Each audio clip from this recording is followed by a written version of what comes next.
Good morning, students. Let us move ahead with the chapter number 4.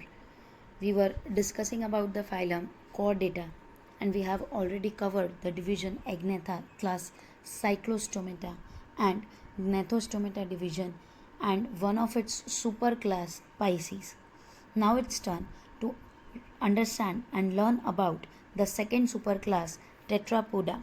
This class bear limbs, and this superclass consists of four classes: Amphibia, Reptilia, Aves, Mammals. Let us start with the class Amphibia. As the name indicates, Amphi means dual, bios means life. Amphibians can live in aquatic as well as terrestrial habitat. Hence they are known as amphibians. याद रखिएगा amphi का मतलब dual होता है. ये term अगर कहीं भी यूज़ हो तो इसका मतलब डुअल ही रहेगा. Most of them have two pairs of limbs. Body is divisible into head and trunk. Tail may be present in some. The amphibian skin is moist and without scales. No scales are found on the amphibians. The eyes have eyelids. This is for the first time that eyes have eyelids. A tympanum represents the ear. No external ear like us is present. Only eardrum, that is tympanum, is the ear. Alimentary canal, urinary and reproductive tract open into a common chamber called cloaca, which opens to the exterior. Respiration is done by gills, lungs and through skin.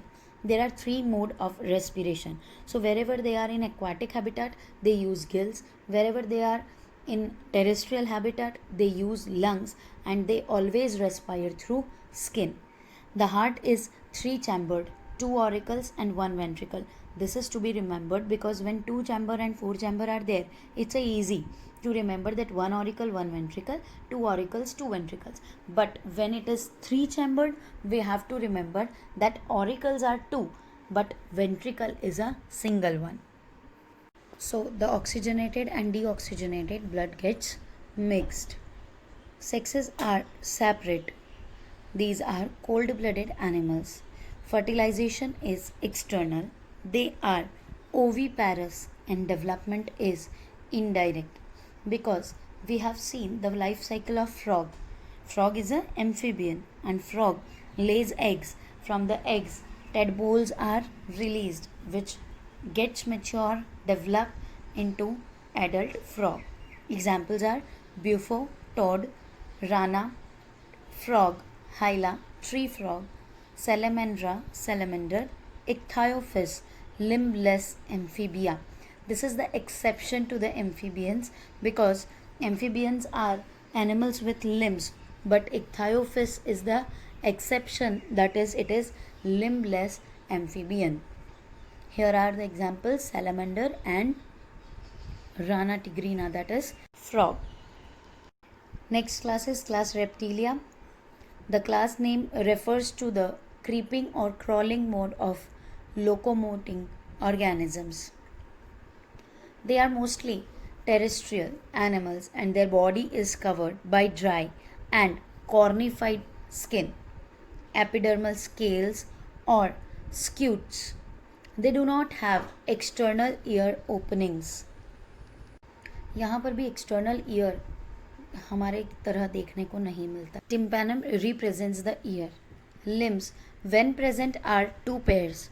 Heart is usually three chambered but four chambered in crocodiles. So here again one exception is there, that all the reptiles have three chambered heart, but crocodile have four chambered heart. Reptiles are poikilotherms, that is cold blooded animals. Snakes and lizards shed their scales as skin cast. Sexes are separate. Fertilization is internal. They are oviparous and development is direct. Examples are chelon, that is turtle, testudo, that is tortoise, chameleon, that is tree lizard, calots, that is garden lizard, crocodilus, that is crocodile, alligator, hemidactylus, that is wall lizard, poisonous snakes, naja, cobra, and Bangarus krait, vipera, that is viper.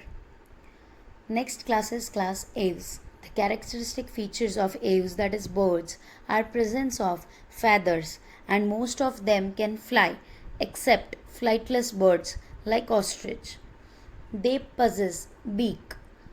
The forelimbs are modified into wings. The hind limbs generally have scales. They are modified for walking, swimming, or climbing the tree branches. Skin is dry without glands except the oil gland at the base of the tail. Endoskeleton is fully ossified, that is bony skeleton, and the long bones are hollow with the air cavities. Such bones are called pneumatic bones in order to keep them light in weight. The digestive tract of bird has additional chamber, crop and gizzard. Heart is completely four-chambered. They are warm-blooded, that is homeothermous animals, that is they are able to maintain a constant body temperature, just similar to us. Since we can maintain our body temperature at 37 degrees Celsius, the same way birds can maintain their body temperature constant. Respiration is by lungs. Air sac connected to lung supplementary the respiration. Sexes are separate. Fertilization is internal. They are oviparous and development is direct. Examples are corvus, that is crow, columba, that is pigeon, pistacula, parrot, struthio, ostrich, that is flightless bird, pavo, peacock, aptenidoides, penguin, that is also flightless, neophron, vulture. Next class is class Mammalia. They are found in a variety of habitats: polar ice caps, deserts, mountain, forest, grassland, and even the dark caves.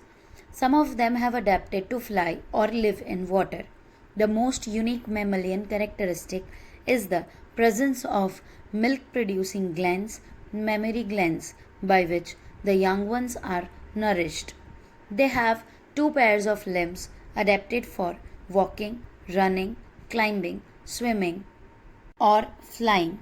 The skin of the mammals is unique in possessing hair. External ears or pinnae are present. Different types of teeth are present in jaws. Heart is four-chambered. They are warm-blooded animals, homeothermals. Respiration is by lungs. Sexes are separate, fertilization internal. They are viviparous with few exceptions.